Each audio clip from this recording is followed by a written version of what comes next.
Hey there!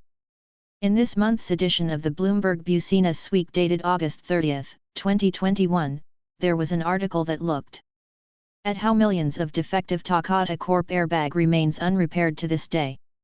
Fatalities and injuries continue to happen all over the world and highlight that safety recalls have lapses with weak regulation. Mexico is one such country facing such issues. If you are looking for more fascinating information on Takata Corp airbag, continue listening on as we go through the article. The ticking time bomb still on the road. Millions of Takata airbags have been recalled around the world. Many remain unrepaired. Not quite a decade ago, the potential for defective Takata Corp airbags to explode in a crash erupted into the global auto industry's most complex and far-reaching safety crisis in history. Roughly 100 million of them were recalled worldwide. But Rui Drisaldi, a 42-year-old originally from Buenos Aires, Argentina, never learned of the risks until last December, when the airbag in his wife's used Honda CR-V exploded after another car backed into hers near their home in the southeastern Mexican city of Mérida, killing her. Neither Drisaldi nor his wife, Janet Perez, an American citizen, had received a single warning about the recall, he says. Someone needs to be held responsible, he says. You buy a car with airbags and assume you're protected. I now realize all the years we had that car, we were driving with a gun pointed to our heads. Although the Takata callbacks have largely faded from the public eye in much of the world, Drisaldi's story is a reminder that the defective parts continue to put drivers at risk. As of early July, more than 4 million still hadn't been fixed in the US alone, in addition to an unknown but likely substantial number in the rest of the world. That means that millions of car owners like Drisaldi, especially in countries with weak consumer protections, may remain unaware that the propellant used in their cars' airbags could be degrading as a result of heat and humidity, turning their vehicles into potential explosion hazards. At least 37 fatalities and 450 injuries allegedly linked to the defective parts worldwide have been reported to U.S. auto safety regulators.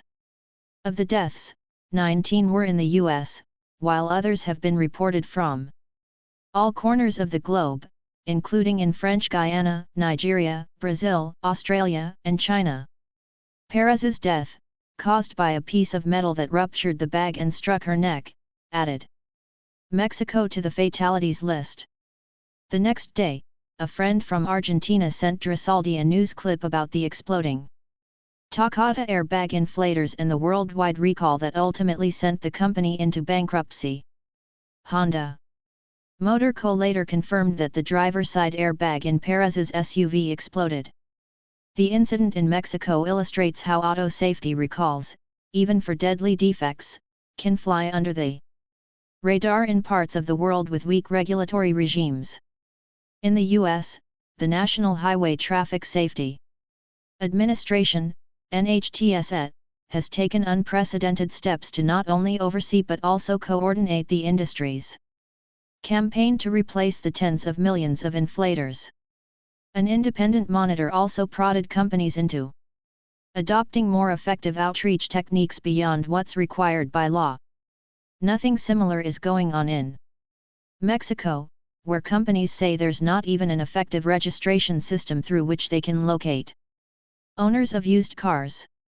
While the US recall system is flawed, in other countries we see systems that are virtually non-existent, says Sean Kane, president of Safety Research and Strategies Incorporated, a consultant and advocacy organization in Rehoboth, Mass. The death of a driver of a Honda Accord in April is the latest Takata-linked fatality in the essence then. Honda said it had made more than 100 attempts to reach owners of that particular vehicle through calls, emails, mailed letters and even in-person visits. But in Mexico, companies have mainly used broad outreach campaigns through ads placed in newspapers and notices on websites. Mérida, where Perez was killed, is well known for heat and humidity. Those are factors investigators have said cause the airbag's ammonium nitrate propellant to become unstable and prone to ignite with too much force in an accident, shattering the metal inflator canister. Many of the potentially deadly inflators were made at Takata's plant in Monclova, Mexico, and were exposed to uncontrolled moisture conditions, according to a NHTSA report. Frank Melton, a lawyer for Perez's family, says her death could have been prevented had the same recall efforts used in the U.S. been implemented in Mexico. Perez was born in Los Angeles, and because of her U.S. citizenship, her family was able to file a claim with the Takata Victims Fund in the U.S. But Mexican citizens who've been injured by Takata bags there have no such recourse. Honda has repaired about 72% of its affected cars in Mexico, compared with 89% in the U.S. That means it has yet to fix almost 114,000 vehicles in Mexico.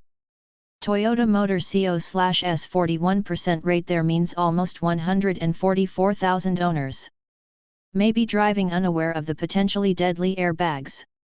General Motors Co. says it's repaired just 36% of its vehicles with recalled Takata bags in Mexico, leaving 213,000 such vehicles with potential problems. Nissan Motor Co. and Mitsubishi Motors Corp. declined to share information on repaired cars but said they're working to reach customers. Ford Motor Co. and Toyota didn't reply to requests for comment. Honda defended its outreach efforts in Mexico, saying it's tried to increase awareness and track down owners of recalled vehicles. We proactively do everything within our reach to find the owners of vehicles that have been recalled, says spokesman Fernando Macchio. As cars change hands to second, third, and even fourth owners, it gets harder for car makers to locate them, says Chris Martin, Regulatory and Legal Communications Manager at Honda in the U.S. Automakers in the U.S. are required to alert drivers about recalls using mailed notices and rely on state vehicle registration systems for addresses. For the Takata recalls, most automakers have used multiple sources of driver information that are updated more frequently than state systems, such as insurers and repair shop data. They've also used email, postcards, certified mail, and targeted social media ads, according to a January report by the NHTSA-appointed monitor overseeing the campaign. We've gone to really unprecedented extent in the US to repair these, using lots of different outreach mechanisms including even knocking on doors, Martin says. In Mexico, there is no equivalent vehicle registry. Macchio says. Mexico's consumer